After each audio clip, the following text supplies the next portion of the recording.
What's up guys, Josh Morse here today with another tip video. Today we're talking about the one, the only, the classic, cannot be remade, the spinnerbait. This bait is older than your grandpa, but it's been catching fish forever. So let's get into the components of the spinnerbait. Here you've got the line tie. Right up here it's just a little notch in the wire. You come up the shaft a little bit, you've got your blades, usually two, sometimes you're going to find one blade on a spinnerbait. And then come down, you can have your head, your skirt, and then your hook. The most important thing when you're looking to buy a spinnerbait is the hooks. You want to make sure you have one that has a trailer hook. See that? The secondary hook that's on the main hook. The reason for this is because when this bait is going through the water, it's going to be like this. And the blades, they're going to be up here. And this hook's going to be following behind just like a trailer. When the fish swipes at it, a lot of times they're going to miss that main hook, but as long as you have that treble hook, I mean, it's going to up your hookup ratio by a lot of percent.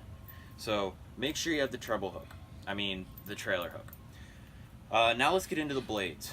You can see here, this is a Colorado blade, and then on this spinnerbait down here, this is called a willow blade. Obviously, they're very different. Willow blades are long and they have less of a cup. Colorado blades have more of a cup and they're rounder. So before I continue talking about that, let's talk about the conditions that you're going to want to throw a spinnerbait in. Now, one thing that turns people off to this bait is the fact that it doesn't really look like a fish. You don't look at this bait and think, oh, a bass is really going to eat this. But you're going to want to use it in murky water conditions and high wind conditions, sometimes both. You're not going to want to throw this in clear water on a calm day, really. This is a hard bait for hard conditions kind of bait. So now the blades.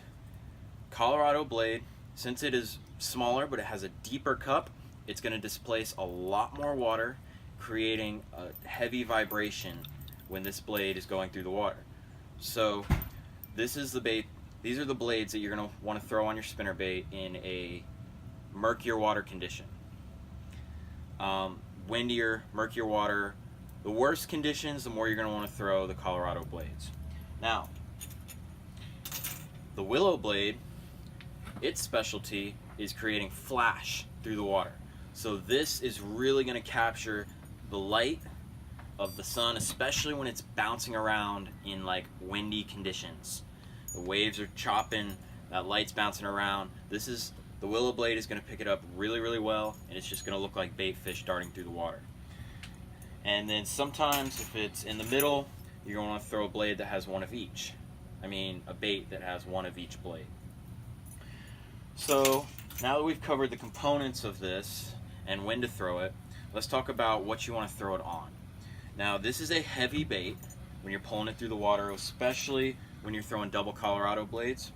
So I like to throw it on a 7-foot medium heavy action rod. The reason for that is, one, because it's a heavy bait, two, because you're going to want to use it a lot for precision casting as opposed to distance casting. You're going to want to put this bait right where you want it, right in the strike zone, keep it there as long as you can. So not too long of a rod, but also a long enough rod that you can set these hooks and pull in the heavy bait.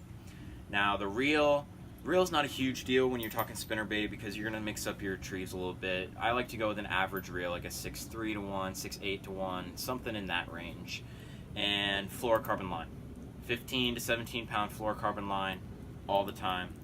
It's clear, it's durable, and it sinks along with this bait. So that's what you're going to want to throw it on.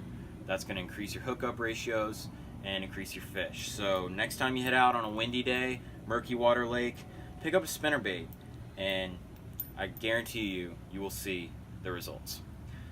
Thank you guys for watching this video. Be sure to like and subscribe, and as always, leave a comment about the next bait that you want to see me talk about. Thanks guys, and tight lines.